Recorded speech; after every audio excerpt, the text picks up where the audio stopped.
श्री शिवाय नमस्तुभ्यम। हर हर महादेव भक्तों, कैसे हैं आप सब। आज हम प्रदोष और महाशिवरात्रि में किए जाने वाले उपायों के बारे में बताएंगे, जो बिल्कुल नए उपाय हैं, जो गुरुजी ने प्रदोष और महाशिवरात्रि पर किए जाने वाले बिल्कुल नए उपाय बतलाए हैं। तो आइए जानते हैं वह उपाय क्या हैं और हमें कैसे करना चाहिए।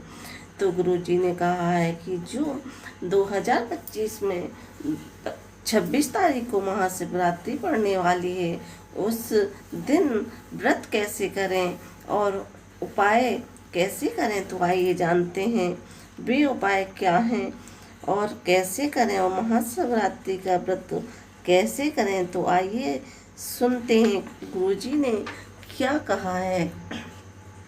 गुरुजी ने 5 नए उपायों की जानकारी दी है, ऐसे उपाय जिन्हें आप पहले कभी नहीं किए होंगे। गुरुजी ने बताया, पहला महाशिवरात्रि के दिन किया जाने वाला नया उपाय। दूसरा, बीमार होने पर व्रत कैसे करना है। महाशिवरात्रि का व्रत आप अगर बीमार हैं तो कैसे कर सकते हैं, यह गुरुजी ने बताया है। तीसरा, प्रदोष के बाद शिवरात्रि की एक नए उपाय की जानकारी दी है गुरुजी ने। चौथा, शिव पर 3 स्थान पर स्पर्श करने वाले नए उपाय की जानकारी भी गुरुजी ने दी है। पांचवा, शिवलिंग में 3 चावल के दाने कहाँ और कैसे अर्पित करना है, इसकी भी जानकारी दी। साथ ही प्रदोष से जुड़े 5 दीपक के लाभ बताए हैं, जिन्हें आप जरूर सुने। तो आज की कथा में गुरुजी ने बहुत ही उपयोगी जानकारी दी है। तो बढ़ते हैं आज के नए उपाय की ओर। तो पहला उपाय क्या है, तो गुरुजी ने कहा, शिवलिंग पर मात्र 3 स्थान ऐसे होते हैं जहां स्पर्श करने से हमें हमारे जीवन में एक तेज की अनुभूति होती है। गुरुजी ने कहा, कहाँ कहाँ स्पर्श करना है, बिल्कुल नई जानकारी गुरुजी ने दी है। अगर आपको बहुत कष्ट हो रहा है, बहुत तकलीफ हो रही है, बहुत ही आपको कष्ट है और तकलीफ है, तो ये उपाय आपको अवश्य करना चाहिए।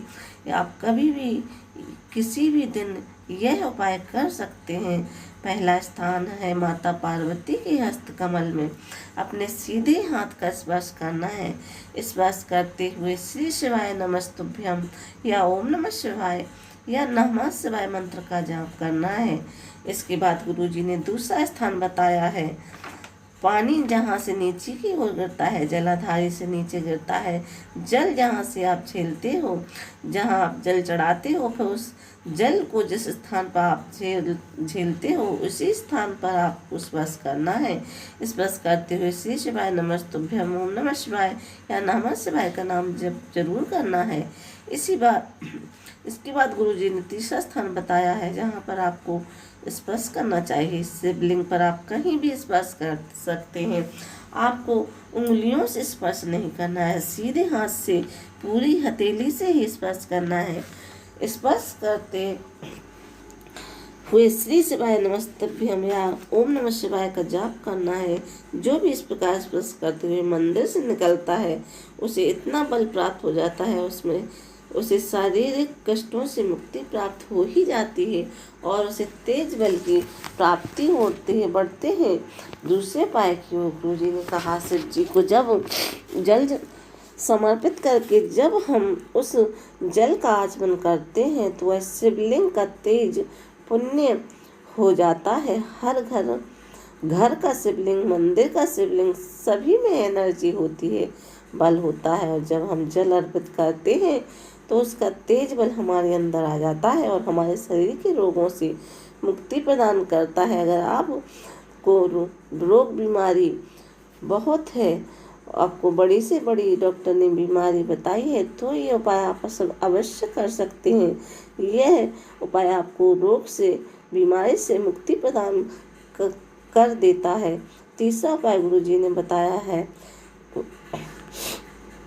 अगर आप कोई कार्य के लिए निकल रहे हैं और आपका मन डामाडोल हो रहा है कि सफलता मिलेगी या नहीं, या कोई कोर्ट केस हो, जीवन में दुविधाएं अगर आ रही हों, या फिर कोई इंटरव्यू या एग्जाम के लिए भी आप यह उपाय कर सकते हैं। गुरुजी ने ये भी कहा है कि आप 10th का या 12th का एग्जाम में बैठ रहे हैं या कोई भी एग्जाम में बैठ रहे हैं तो आप यह उपाय कर सकते हैं। इस उपाय को करने के लिए आपको चावल के दानों की आवश्यकता होगी। शिवलिंग का जो हस्तकमल होता है, गोलकटी का भाग होता है, वहाँ पर आपको एक चावल का दाना समर्पित कर देना है। जलाधार से नीचे की ओर जल गिरता है, उस भाग पर एक चावल का दाना अर्पित कर देना है। उसके बाद आपको शिवलिंग पर एक चावल का दाना अर्पित कर देना है। इन 3 स्थानों पर आपको एक एक चावल का दाना अर्पित कर देना है। आपको सफलता देखने को मिलेगी, जीवन से दुविधा दूर होगी।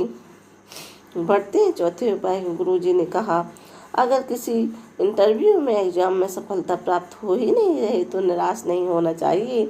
अधिक मेहनत करना है, अधिक परिश्रम करना है और सोचना है अभी मुझे सफलता नहीं मिली और प्रयास करूंगा फिर सफलता मिलेगी, क्योंकि भोलेनाथ ने मेरे लिए जो भी सोचा होगा सर्वश्रेष्ठ ही सोचा होगा। बढ़ते हैं आज की 5वें उपाय की। गुरुजी ने प्रदोष काल की बहुत ही महत्वपूर्ण जानकारी दी है कि प्रदोष के दिन प्रदोष काल में लगाया गया दीपक, 5 स्थानों पर लगाया गया दीपक फल प्रदान करता है। हमको हमारे जीवन में किसी को यदि काल सर्प दोष है तो लगाया गया दीपक हमारे जीवन परिवार को काल सर्प दोष से मुक्ति प्रदान करता है। किसी ने आपको पितृदोष बता दिया है, अगर शिव पर जल चढ़ाया, शिव की पूजन की है, प्रदोष के दिन शाम के समय दीपक लगा रहे हैं तो पितृदोष से मुक्ति मिलती है। आपको आपके घर के जो वास्तु होते हैं, जो वास्तु दोष होते हैं, वो भी आपके समाप्त हो जाते हैं प्रदोष काल में जो दीपक लगाते हैं। गुरु जी ने बताया, 1 रुपया कमाया और 1.25 रुपया खर्च हुआ, व्यापार अच्छा नहीं चल रहा है, नौकरी अच्छी नहीं लग रही है और प्रदोष काल में दीपक लगाया गया दीपक हमारे घर में धन वृद्धि कराता है। दीपक लगाने की बात गुरुजी ने मंदिर में कही है। प्रदोष के दिन प्रदोष काल में दीपक आप मंदिर में लगाना है। गुरुजी ने कहा, वंश की वृद्धि हो ही नहीं रही है, संतान प्राप्ति नहीं हो रही है, सारा इलाज करा लिया तो दोनों पति पत्नी को प्रदोष का व्रत रखना है और शाम के समय में प्रदोष काल में एक दीपक तैयार करना है जिसमें 2 लंबी बाती में मिलाकर उन्हें एक बाती बना लेना है और दीपक प्रज्वलित करें। संतान सुख होकर ही रहता है। दीपक भी आपको मंदिर में प्रज्वलित करना है। श्री शिवाय नमस्तुभ्यम हर हर महादेव। अगर यह उपाय आपको अच्छे लगे हैं तो कमेंट में श्री शिवाय नमस्तुभ्यम हर हर महादेव जरूर लिखें। श्री शिवाय नमस्तुभ्यम हर हर महादेव।